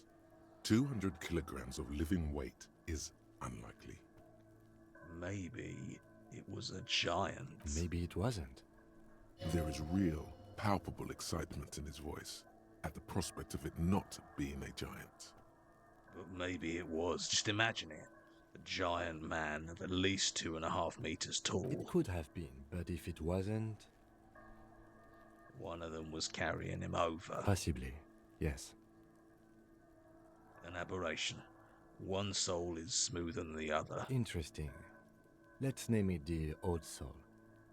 Do you have any ideas, Lieutenant? Someone operating a workbench with a pedal? Like a joiner at the harbor. Or maybe a drummer? He regrets it the moment he says it. So one of the people we are looking for is a drummer. No, it's not. Forget I said it. We are not looking for a drummer. Perhaps it could be a driver. A driver would wear out the right shoe before the left. The accelerator is on the right. We should keep our eyes open around the traffic jam. See whether anyone strikes out as a potential suspect. Seems prudent, no? Yes, prudent. Mm-hmm. How old do you think these tracks are? A week, maybe? 7 days would fit the time frame provided to us by the caller, who reported the hanging. It is not impossible. How do you know? I pulled last week's forecast for coastal Havashol. 7 days below freezing. The day before, the day of his hanging, was the last warm day. Correct again. Sub-zero temperatures would preserve the tracks in a good state. The commotion here could have taken place a week ago. What do you think happened here? What do I think? A mob of people brought something heavy to the tree. One of them was carrying the victim. They shuffled around, especially under the tree. Then, after hoisting him up, they stood in a semicircle facing his direction. At first glance, this appears to be a lynching. Indeed. They all stood in a row here and looked at the tree. We've been through all of it. And since I've got a little bit of extra visual calculus, I'm just going to have a look at this fence again. You see a set of tire tracks in a brown slug. The tire tracks were left here by an unknown event that took place some days ago. It's a message, written in the language of burnt rubber. Some of that rubber stuck to the tiles right in front of the whirling in rags. This is point A. The driver started there, and then accelerated straight into the fence, left a hole big enough for the Franco-Nigerian cavalry, according to the cafeteria manager. Why that pang of guilt again? The hole in this fence doesn't look that huge. The hole is not that impressive. He was exaggerating. People blame cops for everything that goes wrong in the world. This has nothing to do with you. As a matter of fact, you don't even know why you stopped here. You would never drive recklessly like this, and you don't have a car. Okay, what happened next? The driver proceeded to back out of the yard, barely stopping before hitting the adjacent building. Before heading south. Must have been in a hurry. A car drove through the fence. You are correct. This is a rather motor carriage-friendly city. Somehow that makes you feel scared. You don't know why. Is this connected to the case? I'm not sure. There are plenty of traffic accidents waiting to happen in Martinez. With the jam right here on the roundabout, I would keep them separate. You could follow the track south. There seems to be a canal there. See where they went, if you find the time. Okay. I think that is probably going to be... Oh no, don't load game. I think that is probably going to be it for this inaugural Disco Elysium stream. I've had a really good time. I really like voicing Harry. It's fun. I'm going to read out the remaining Ko-fis there.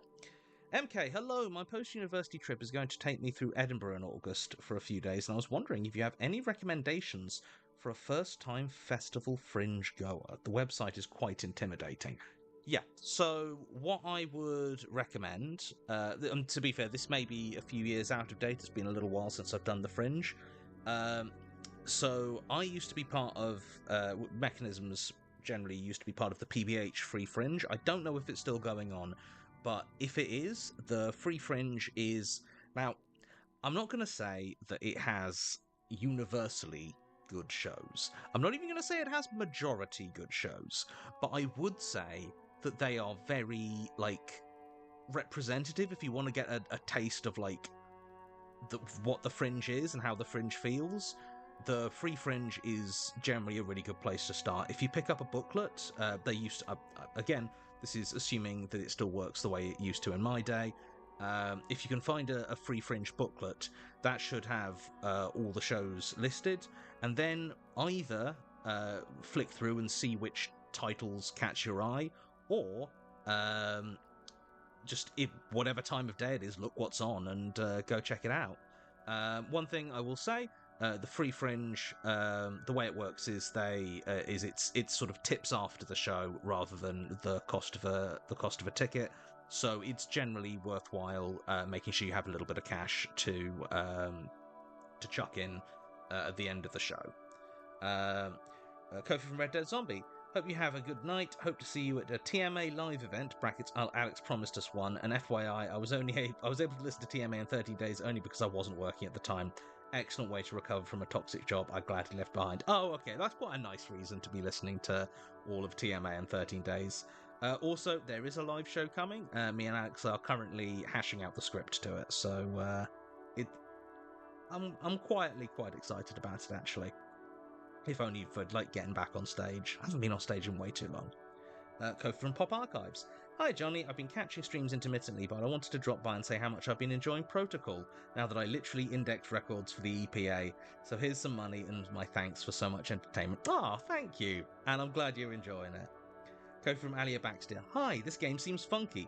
If it weren't for exams, I would have come see you at UKGE. Speaking of games, I keep fighting my brain to try and finish the last bits.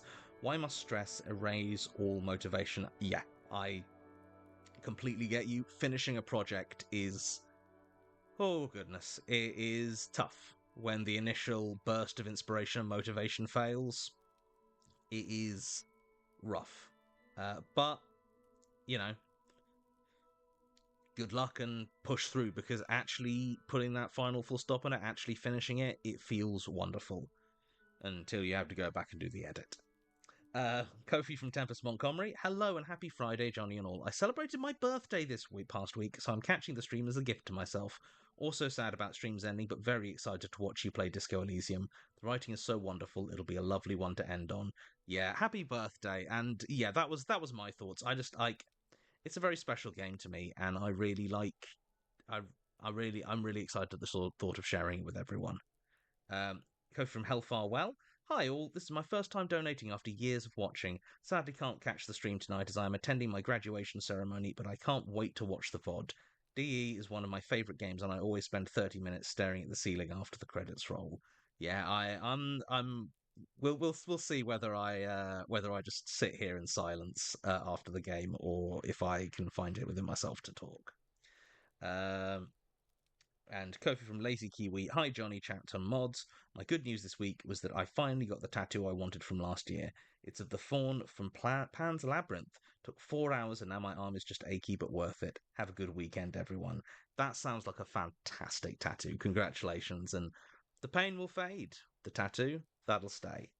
So Arthur, a wonderful mod, has asked me just to reiterate the deal with the streams ending. So basically, it's not a hard stop. I'm not saying I'm never streaming again, but the regular Friday streams will not be a thing. Who knows? Maybe in some years when, if workload slackens up again, maybe or a new, I don't know, Resident Evil comes out, maybe I'll be like, hey, I'm bringing back the streams to do that, but I'm not going to make any promises there. So for all intents and purposes, once Disco Elysium is finished, the Friday streams will be over. I will, however, be playing through Disco Elysium as long as it takes, because I'm not finishing this. I'm not stopping this game halfway through. In terms of Sash and the Jane Austen book clubs, those will be continuing till the end of Mansfield Park, which should be a couple of months yet. And there will be another Jane Austen book club this Monday at 6:30 at the normal time. And the MacGuffin and Company streams, we haven't fixed on a final date. It will be somewhere between... it'll be after Sash has finished Jane Austen book club, and maybe after I've finished Disco Elysium, depending on how long Disco Elysium takes. But we'll let people know probably a month or so in advance of it being the last one. The reasons are just that, when we first started the streams, it was height of lockdown, and it was a really nice way to connect with people, and people would occasionally drop Kofi's with good news or little things that made it feel really nice and made us feel connected to the world again. Obviously, since pandemic has the the phase of the pandemic has shifted and things have gotten back to a semblance of normality, we have found ourselves, like, having committed Monday night, Friday night, and Sunday night to streams has just ended up being more of a burden. And for the last year or so, it's been taking more of our time and energy than we've really had to spare. And at the end of the day, we don't want to do the streams if we're not enjoying them. So we are calling them to a close. We're calling them to a soft stop. As we say, like with MacGuffin, we don't want to have to figure out like a board game to play every week. But if we have a new game to show off, if we have like a special stream we want to, if we have like someone we want to play with, and we're like, oh, maybe we can stream it, we will still be doing those, and we'll be like publicizing them and letting people know in that way. And as I said, who knows? Maybe I stream a video game occasionally, but I'm not going to be doing it like every Friday on the regular. So, thank you all very much. Af, do we have any raids? I'm going to assume not, because you haven't mentioned any, but Monique Suna, thank you for the beep and good company. I've censored that because it includes the detective's name. So yeah, no streams. So thank you all very much for joining me. Be prepared for a little way, because like I say, I can't actually stop the stream while the game is up on the screen. Anyway, thank you all very much. And as we say at the end of every stream, darkness rides.